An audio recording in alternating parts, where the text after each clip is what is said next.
People's Platform.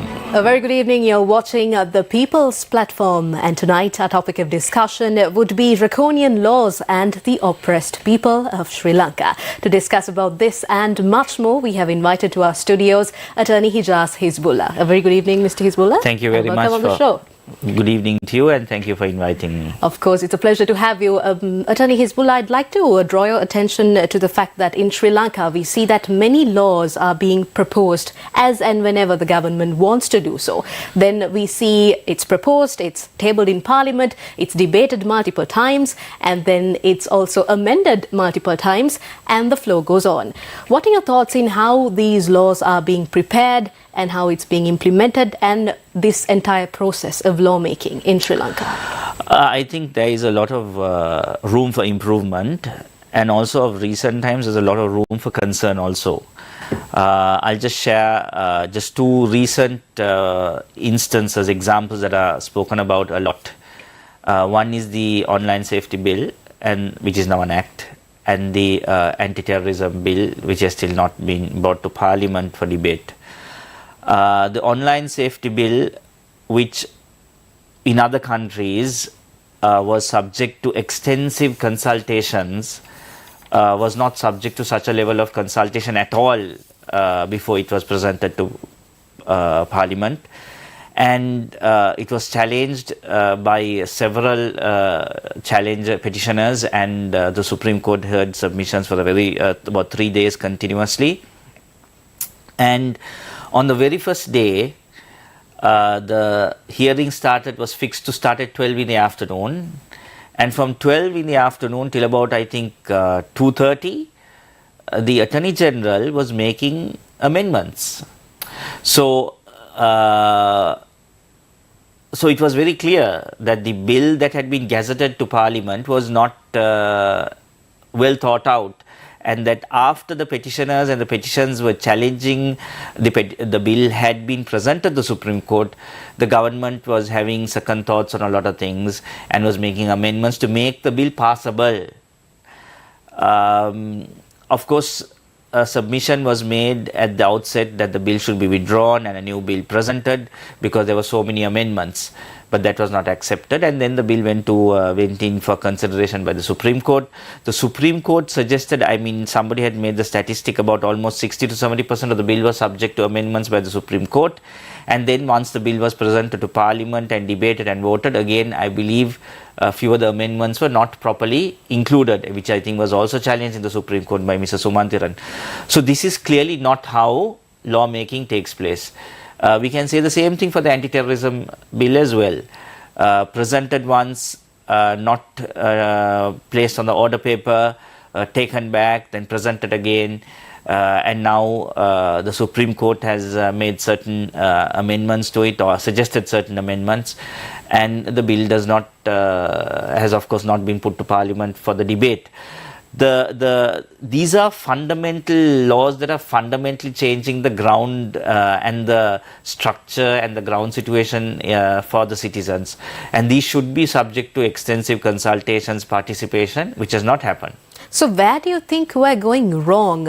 Now, usually it's not something you do overnight. These laws shouldn't be implemented or even drafted or gazetted whatsoever overnight. But we see that these laws are so ad hoc.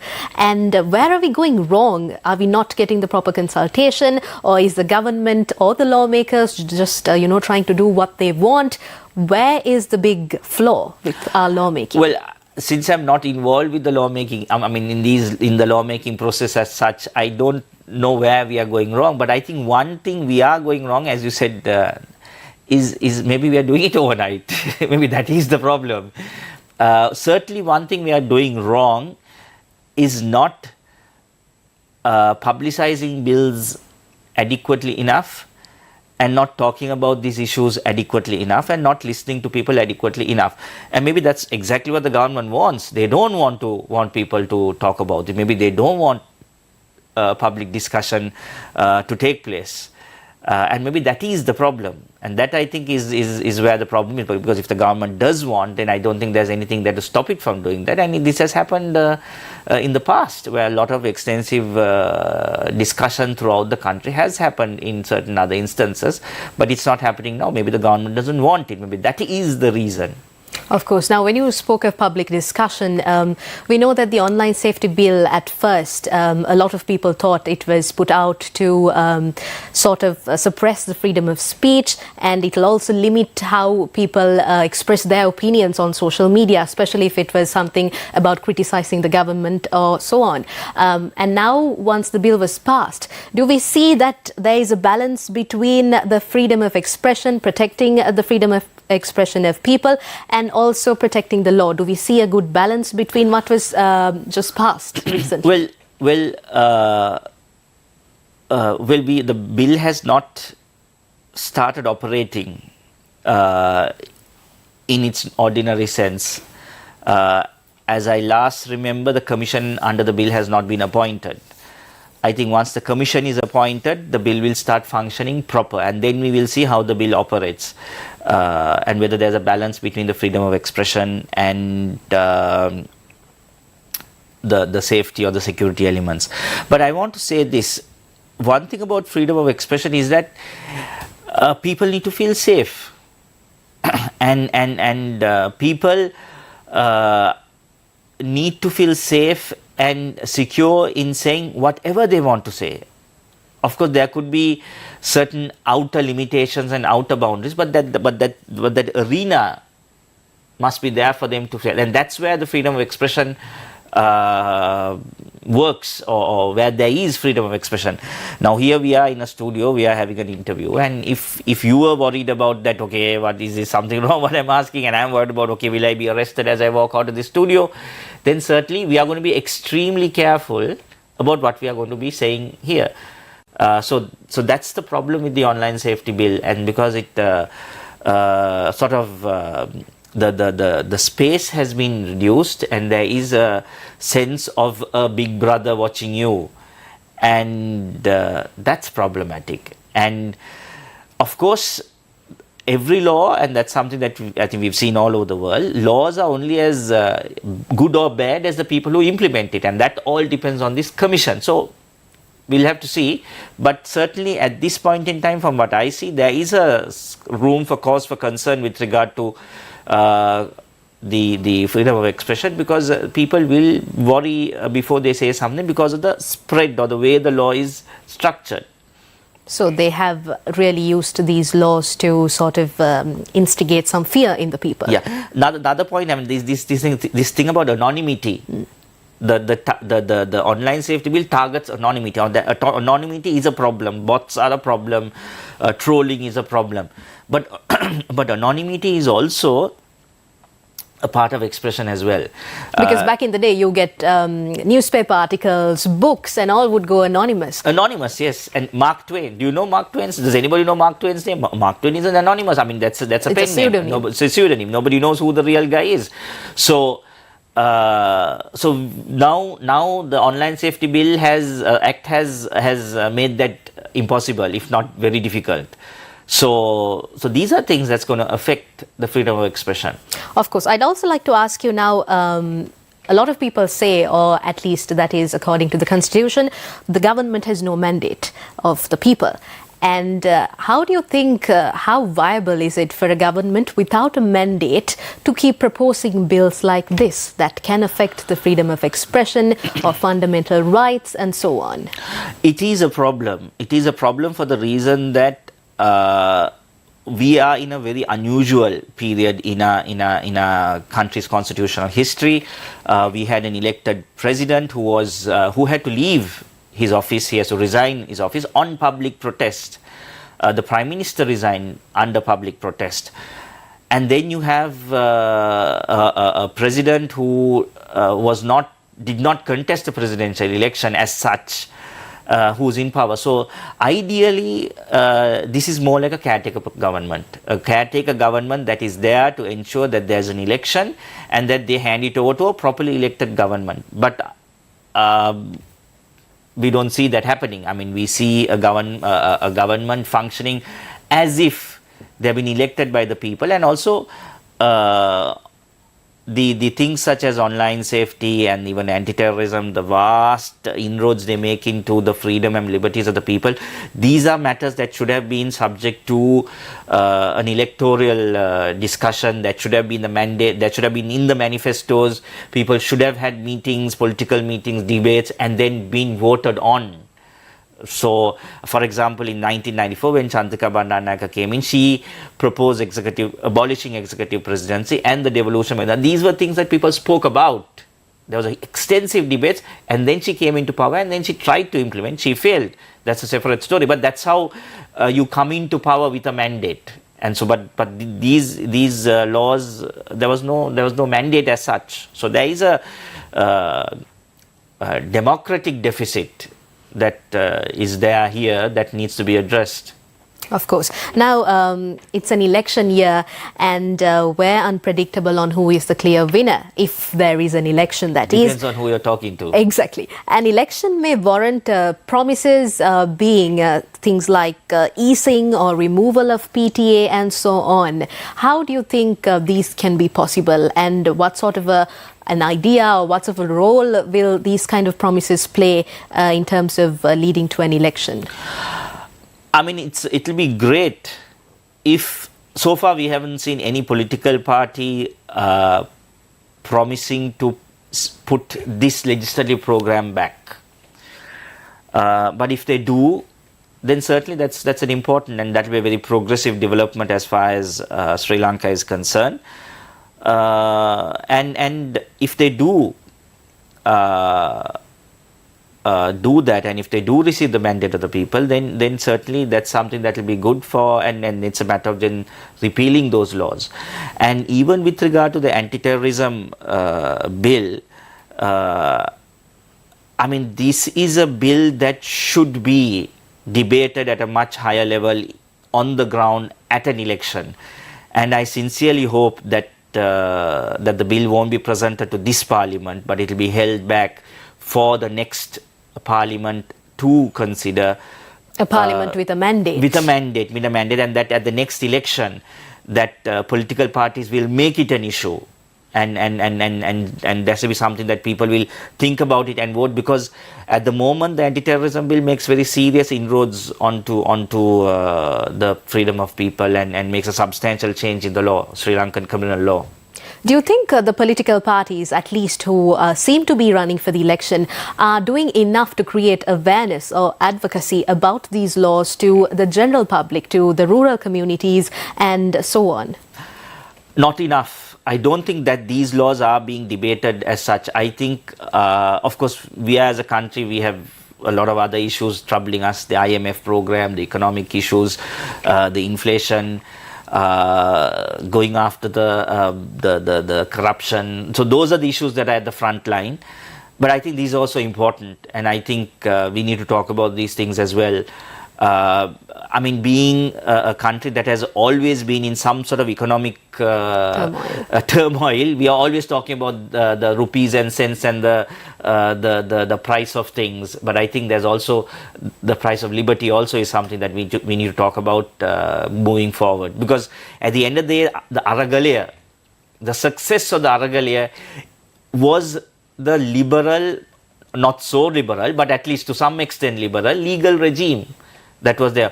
All those fundamental rights judgments, jurisdiction judgments that the Supreme Court gave, those were the judgments that held these protesters in good state for them to protest and do this. But now that whole regime is being sort of swept away with this new law. So that's something that I think all these political parties who are going in, the new change that they're asking is something that maybe they need to then talk about these issues as well. Of course. We are crossing over to a short commercial break. We'll be right back. Stay tuned to the People's Platform on TV1.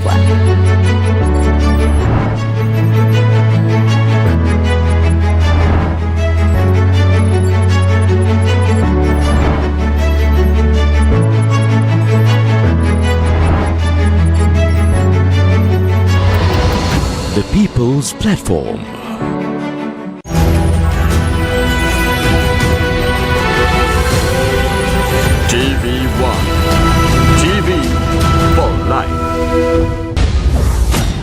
Actress Damita and husband arrested. Sirasa temporarily barred from chairmanship of Sri Lanka Freedom Party. Activists demand election commission call for delayed elections to be held. Vajira says the presidential poll will be in October and Ranil will contest independently with the support of multiple factions. SLPP's Shehan Semasingha attends the UNP activist meeting in Anuradhapura. More exploitation surrounding Kiri Samba.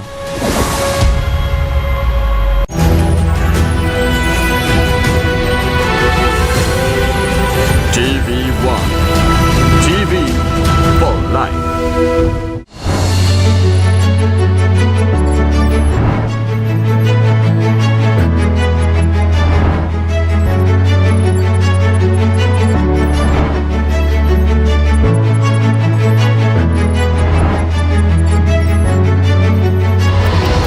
The People's Platform.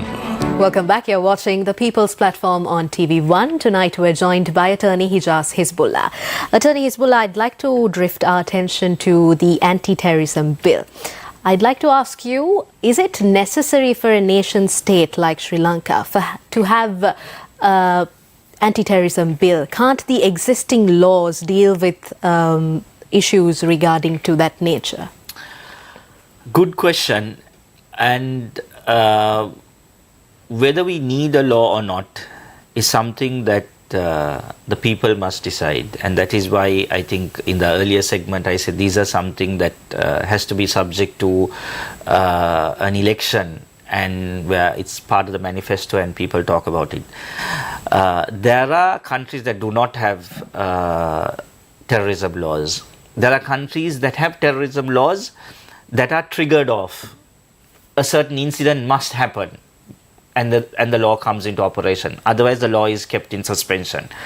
The problem with the anti-terrorism bill that we see today is that this vast set of rules and laws that come in, which are not there when the LTT was actually operating. The laws, this is PTA plus. This is worse than the PTA. But even when the LTT was in operation, when there was actually a civil terrorism issue going on in the country, we didn't have these laws. Then the question is, why do we need these laws? Do we actually need these laws? So there is a serious question that needs to be asked. Currently, we have the Public Security Ordinance. Where there is a public security situation, the President can promulgate emergency regulations. So there is a mechanism under the current laws without the PTA for the government to deal with emergency situations, and those emergency regulations are then promulgated. They are valid until they are submitted to Parliament, and then Parliament must vote on it. So if there's a genuine public emergency and if there's a genuine need, there's no doubt Parliament will unite in passing those regulations. So to answer your question, my honest legal opinion is that we don't need an anti-terrorism law as such, because there are adequate laws to deal with situations even under the ordinary law. That's number one. Number two is, even if we do feel that we need a terrorism law, it can be a law that is passed, promulgated and is in abeyance to be brought into effect on the basis of some public security emergency. And I'd like to just go back to the Easter Sunday attacks and the Easter Sunday judgment of the Supreme Court. One thing that we do see is that it was not a case of an absence of laws or the inadequacy of the laws. It was that the police did not act on information and clues and material and evidence that they had with them, and that's something that's the whole conspiracy issue that everybody is talking about. So it was not a question of laws. So you can have 100 laws, but whether they are being implemented and worked on is the question. So even if they had implemented the penal code to Zaharan and his group, we would have been able to prevent the Easter Sunday attacks. We don't need they did not even have to go to the PTA for that.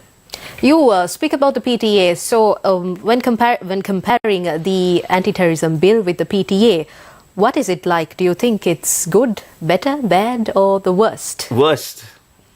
I mean, I don't want to say worst because I think it might even get worse, even more worse. I'll just give you one. There's so many. There's a lot that we can talk about it. I'll just give you one example. Under the PTA, to arrest a person under the PTA, you need the approval of a superintendent of police. So a police officer, a sub-inspector, and that was not every police officer, only a sub-inspector or anyone of the higher rank. A sub-inspector must get an SP's authorization before he arrests a person under the PTA. Why? Because the moment you get arrested under the PTA, the legal procedural regime that applies to you is different from an ordinary criminal. So you get into into a special zone, special legal zone when you get arrested under the PTA. So before you put a person under the zone onto that particular set system, an SP must authorize it. Under the ATA, every police officer has that power.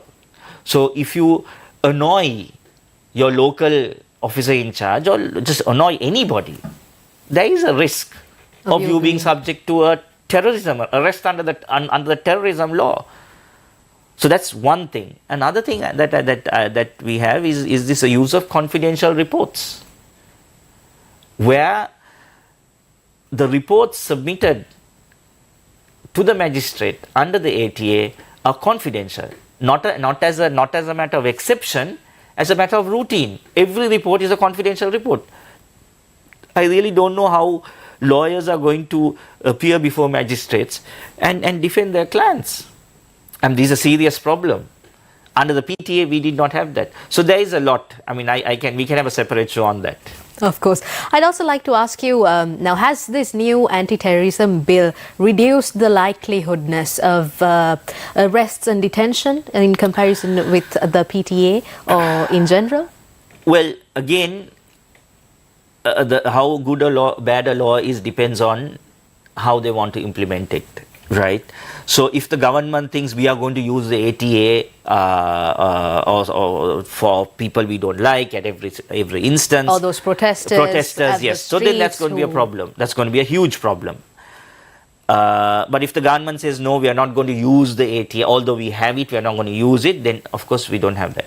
But certainly if there is a government that is inclined towards using the ATA, then the chances of arbitrary arrest and prolonged detention is at the same level, if not more.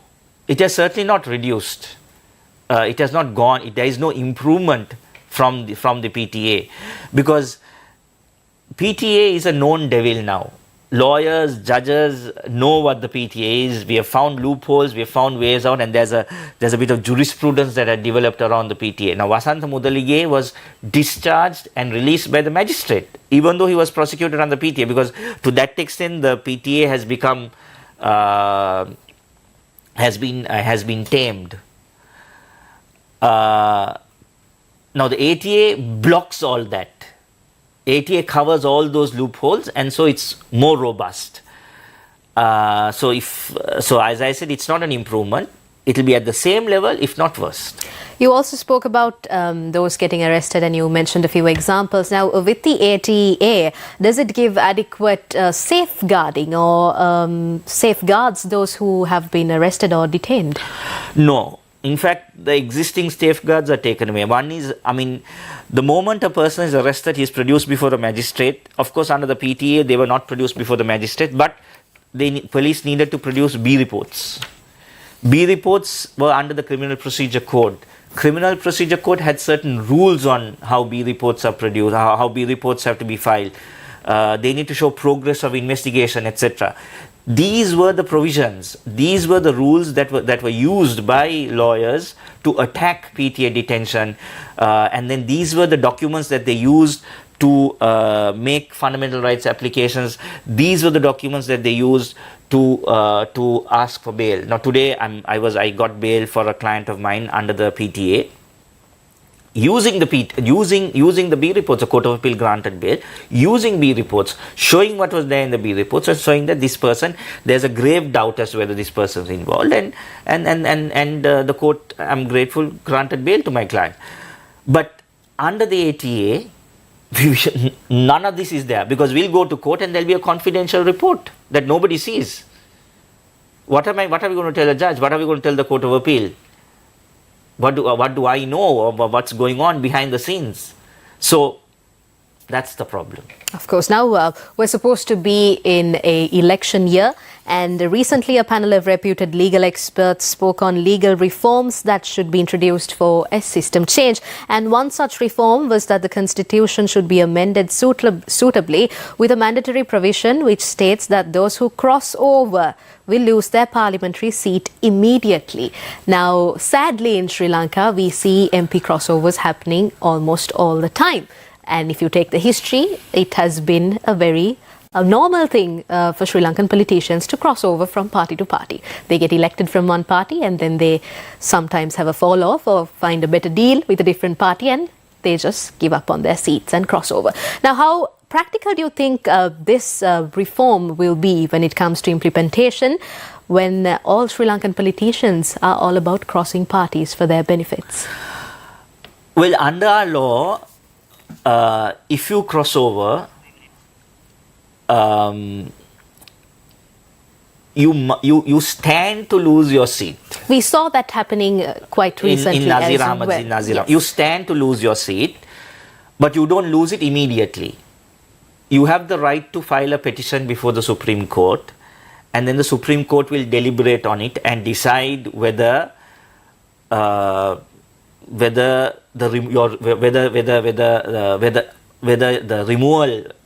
removal from the party, because always after the crossover there's a disciplinary inquiry and there's a removal, whether that removal was justified.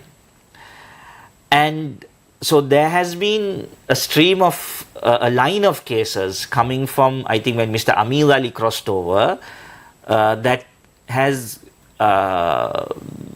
emphasized on MP rights and the MP rights to due process and fairness, etc. This led to this crazy situation where when the party summons you for a disciplinary inquiry, members of parliament don't even turn up. Because they just say, they just ignore it in toto.